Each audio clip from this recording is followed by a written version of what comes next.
How do you keep track of where you are? Well, practice. It's challenging. Well, it's challenging just to pull G's in the first place. But it becomes really challenging to try to fly and pull G's. Range of 7, I've got trapped. I can imagine. 12 miles southwestbound.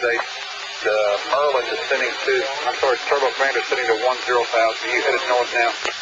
Let's go 78 firm. We're heading north, going through 6,000 feet. Okay, no factor. And the hardest thing is flying, pulling G, and watching other aircraft who are trying to shoot you down. Yeah. That's the part that's no fun. When they have an advantage and they're trying to shoot you down with missiles or guns, and you're having to maneuver, and you have to fly like this the whole time. If you can see my head, where you're looking at your shoulder, keeping your eyes on them like that, that becomes much more challenging. That's why we always want to stay offensive, not defensive. That was 5848, climb maintain follow 230.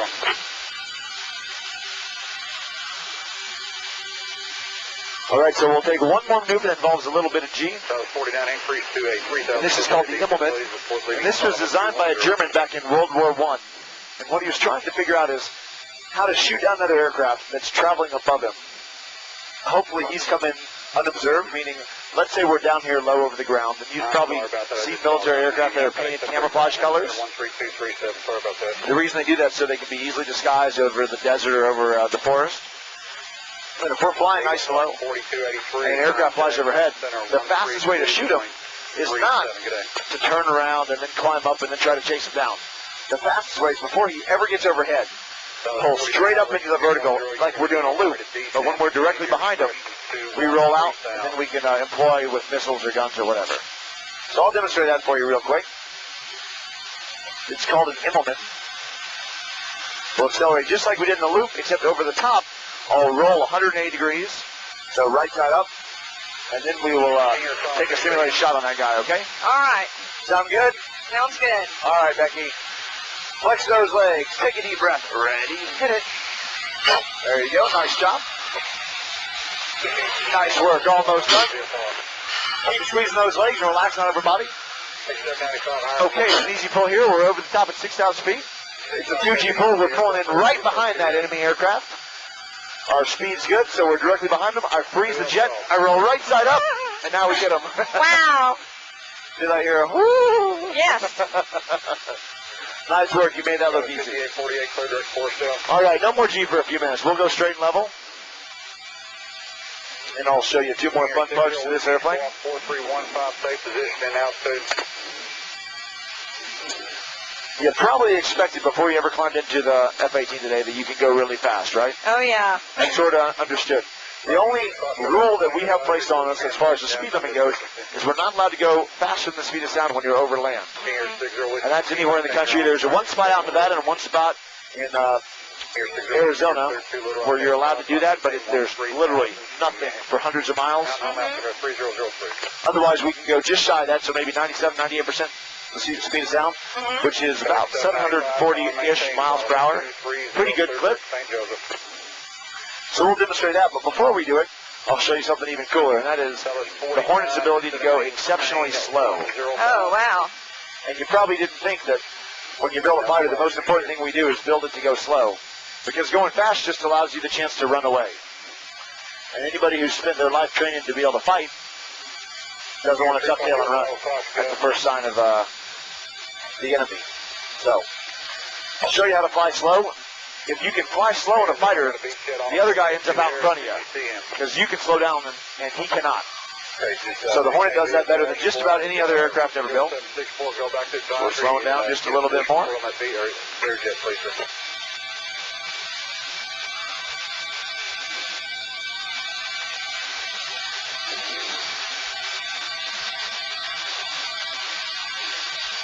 Tower 5848, contact Memphis Center 132.37. So we're at 2,000 feet over the ground here. Change my frequency 126.85. As we turn left, you're going to feel like we're in a really steep climb, but actually we'll be level.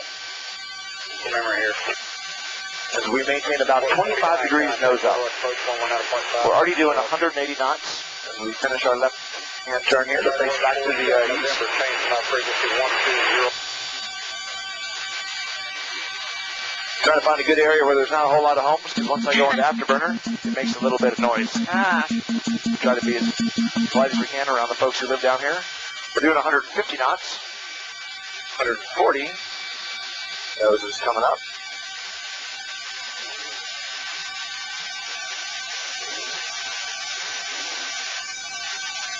And now we're doing 127 knots. Feels like we've almost stopped, doesn't it? Yeah.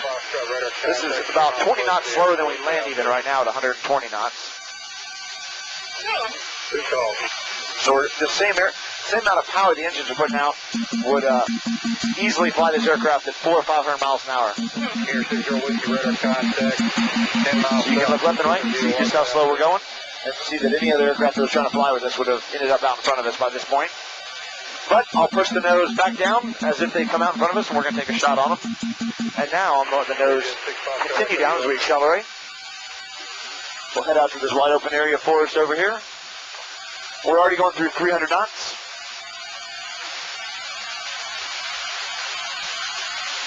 There's 400 knots. We are 60%, now 2/3 of the way to supersonic.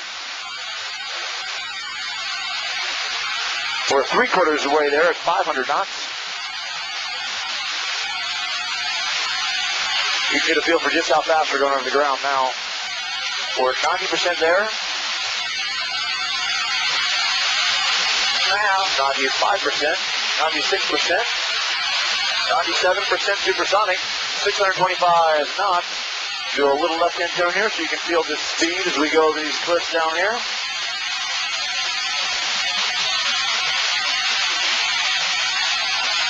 There's a little train going by. Amazing, isn't it? Yeah. Well, it stopped. It sure does. At my feet. All right, we're still doing about 600 miles an hour even now. I've pretty much had my foot off the gas since we saw 97%. Here comes a nice slow victory roll. You get a chance, would you go back to Unicom and come back up and just confirm the cancellation, please? Contact up to the 132.37. All right, nice work. You feel okay? Feeling fine. Fantastic. I didn't think I was going to like that. What's that? The upside down thing, but it wasn't too bad, wasn't was it? bad, no. We can do some more of that if you'd like. Whatever you have planned is fine. All righty. Well, the next thing I have planned in is really fun. And this is what we call our sneak pass to vertical rolls. The idea here is, if or when you ever have a chance to see the Blue Angels perform, and are you direct Gilmore now? we kind of trick the crowd, and we do this very graceful roll with our first 4 airplanes.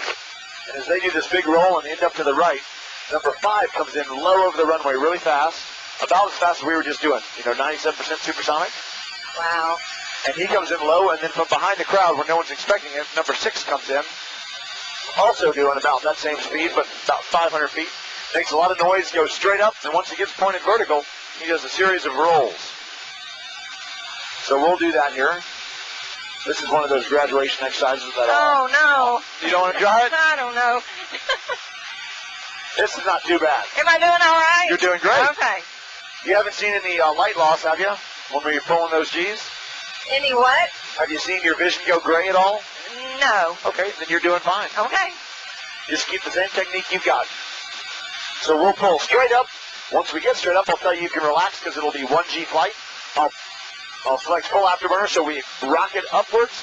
It'll be the closest you can ever be to being in a space shuttle. Oh, wow. You're literally in a rocket ship accelerating straight up. It's a super cool feeling. And if you like that, we'll try a couple vertical rolls where we kind of do a corkscrew straight up.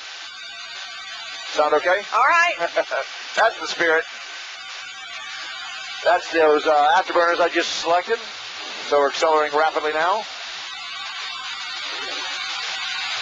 Just want to make sure you're squeezing your legs nice and tight when we do this. Are you all set? Yep. Okay, flex those legs. Take a deep breath. Ready, hit it. Nice job. 14,000.